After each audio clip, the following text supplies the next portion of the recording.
This video will demonstrate the disassembly and reassembly of the Remington Model 1100 semi-automatic shotgun.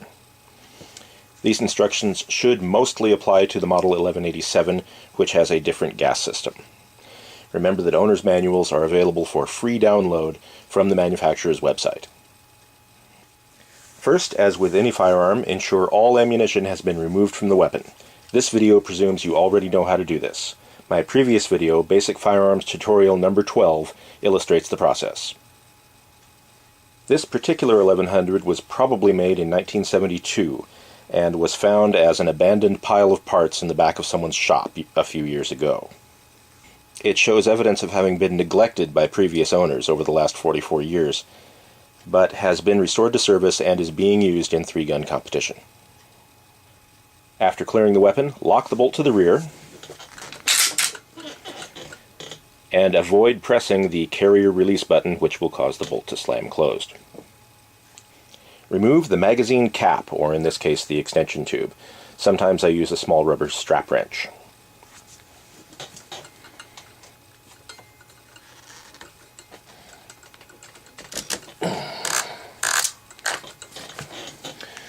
As always, take care to control the magazine spring when removing the cap or extension tube.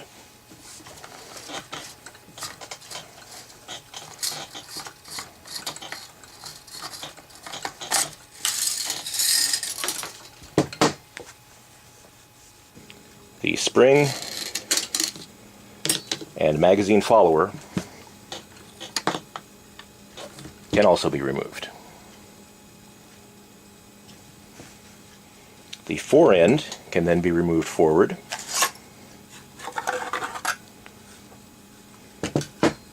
as can the barrel. This is why the bolt must be locked back, because the bolt's locking lug engages this recess in the barrel extension. If the bolt is forward, that will be locked and you can't take off the barrel. Remove the O-ring and piston rings from the magazine tube.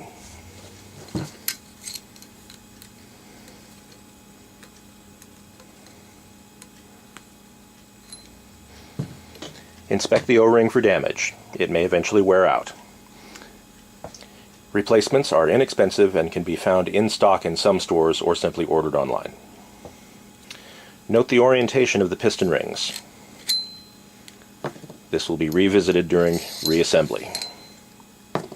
Some specimens will still have their original factory sticker showing the correct orientation. If not, exploded parts diagrams from the owner's manual or elsewhere on the internet should show enough detail.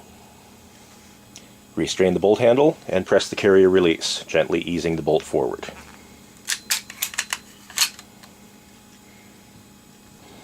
Using an appropriate tool, drive out the 2 receiver pins. Side saddles, or optical mounts which reach over the top of the receiver, will usually have a threaded bolt in these positions instead, replacing these receiver pins. So those will have to be unscrewed to remove the trigger group. It should be noted that there are many sharp edges inside the 1100's receiver, so take care to not slice your fingers open when working in there.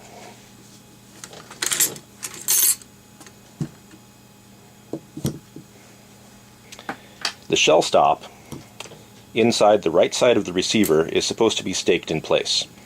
It often comes loose on this model and on the Model 870 slide action. Special tools are available to properly stake it back in place. Some owners use epoxy or super glue, and others just leave it alone, using the receiver pins and a bunch of jiggling to get it back in the right way. We'll revisit that during reassembly. The bolt handle is removed by pulling straight out sideways. With the trigger group removed, the bolt carrier and bolt can then be pulled out forward. The bolt is lifted up off the carrier, and the carrier is slid forward off the magazine tube.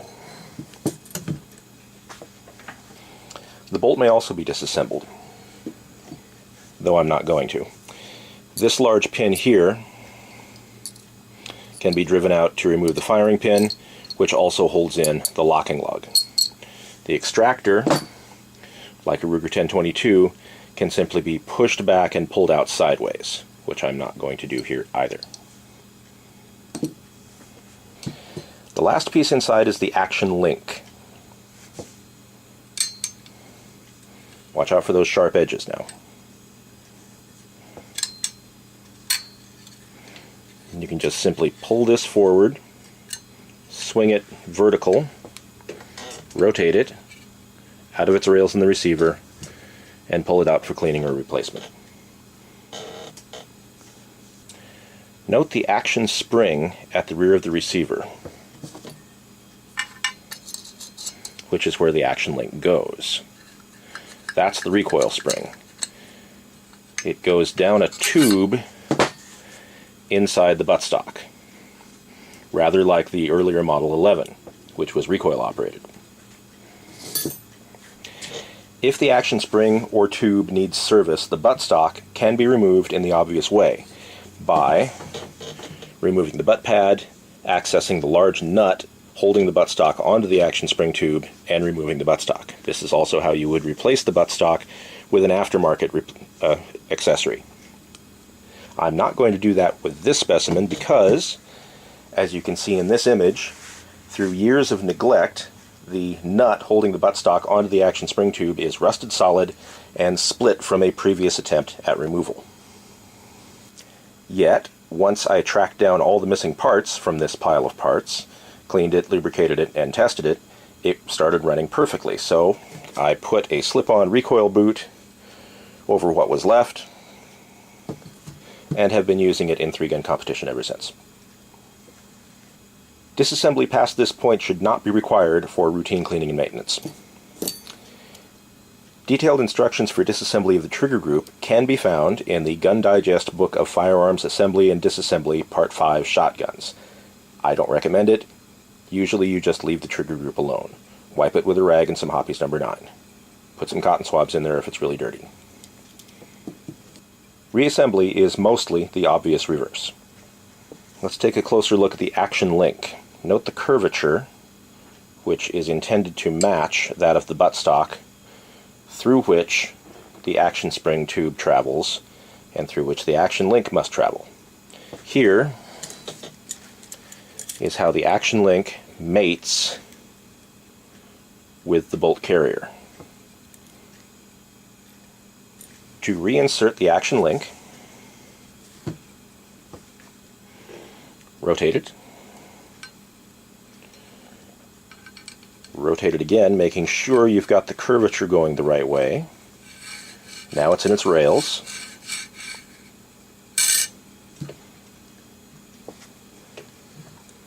Take pliers, forceps, or a comparable tool, compress the two legs,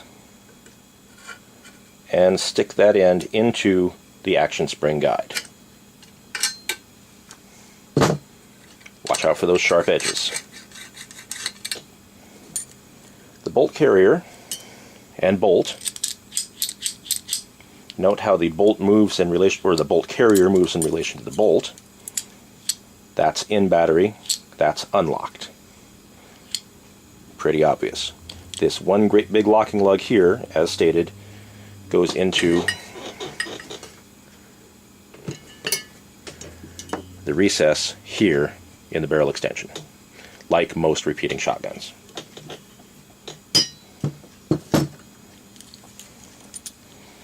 This is slid onto the magazine tube.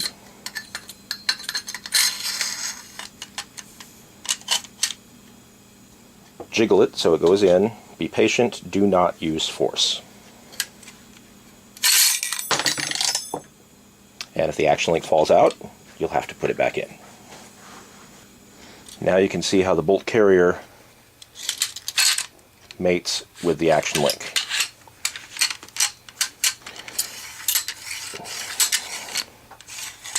There. Now, when dry cycling like this, when it's not fully assembled, it may hang up at certain points. Don't panic. Once everything is back together, everything will be held in its correct orientation. If your shell stop has come loose from the starboard side of the receiver, the ejection port side on a right-handed model, getting it back in is going to be the most frustrating part. This forwardmost tab, that pointy thing on the very end, has to go between the magazine tube and the receiver, like about so. And you see how that step right there, that's what catches the cartridge rim. This tab keeps the shell stop from going too far out. Again, be patient and do not use force, and jiggle it until it's lined up right. This might take several tries. Once the bolt and bolt carrier are inserted, reinserting the bolt handle will probably help in handling and in keeping the bolt and bolt carrier in better relation to each other. This may help subsequent steps of reassembly. Note how slots and recesses in the bolt carrier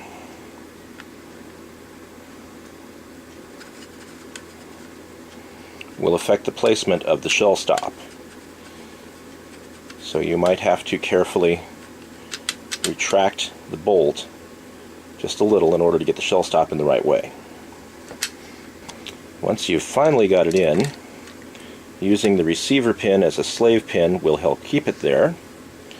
Now, note how I'm pressing back on the rear of the shell stop as though everything were reinstalled and holding it in place, and then I'm testing the spring tension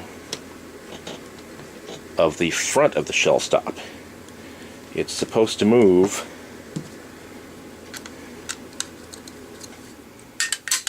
like that when in operation. You see how the bolt carrier is affecting that. Now, if yours is newer or just in better shape, you probably won't have these frustrations. But in both I used to own a Model 870 slide action, which has a similar design for the shell stop, and now I've got this salvaged, resurrected 1100, which has the same problem. So I'm expecting this to be a common failure among the Remington 1100 and 870. Therefore, I'm illustrating how to put it back together. Once the shell stop is finally back in, again, using the receiver pin as a slave pin may help keep it there.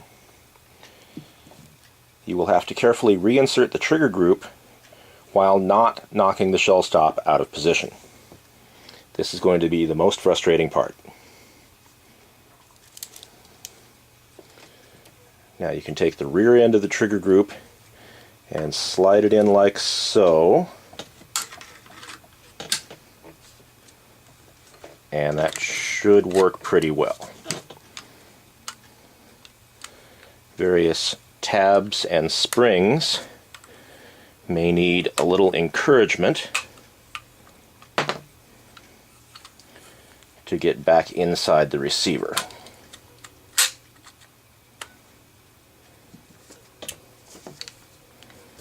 Then you'll have to look through the receiver holes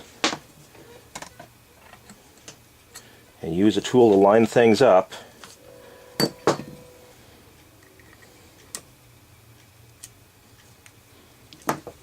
before reinserting the receiver pins.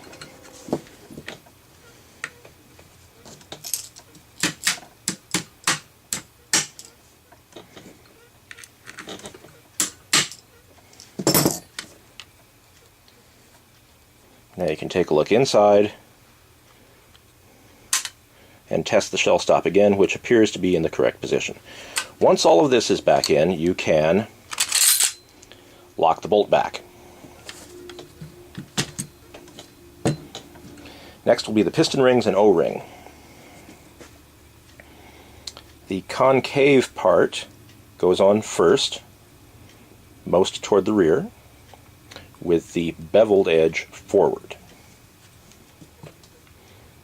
Your specimen may or may not have the original factory sticker. Next is the convex part with its bevel matching the previous part. Finally, the O-ring. Again, inspect this for damage and replace it once in a while.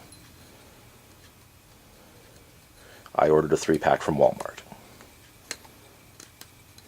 The O-ring slips into its little recess right here on the magazine tube.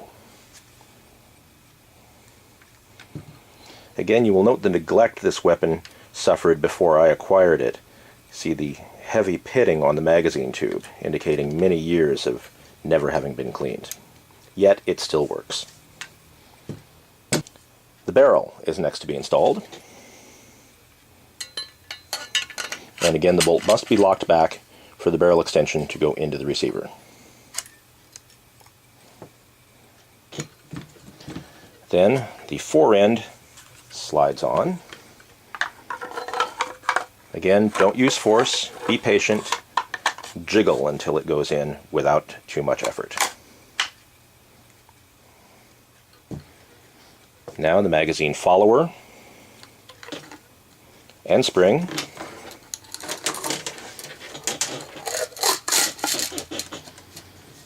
Followed by the cap or extension tube. More jiggling and gymnastics may be required here. Now, everything's reassembled, and if you have or can make dummy rounds, they are very useful for function testing.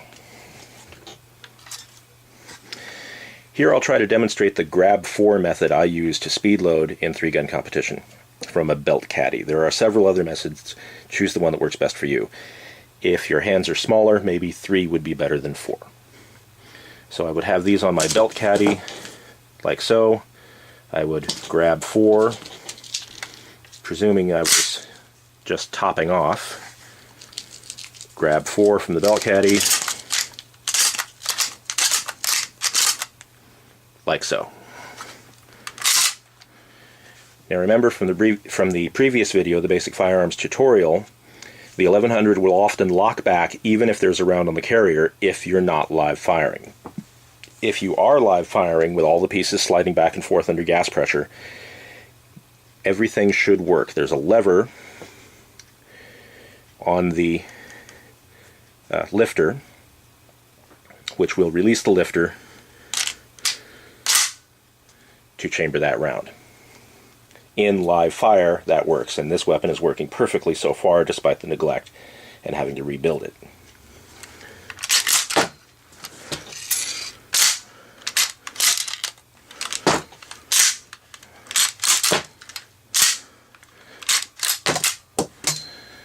So I've got the shell stop back in the right place. Everything's working. This should conclude the disassembly and reassembly of the Remington Model 1100 shotgun. And this should be most of what you need to know for the 1187. The Remington Model 1100 has been a popular and successful design for more than half a century. It may plausibly be encountered anywhere in the world. Everyone should know how to use one in case of emergency. That is the purpose of this video and this series of basic firearms disassembly and tutorial videos.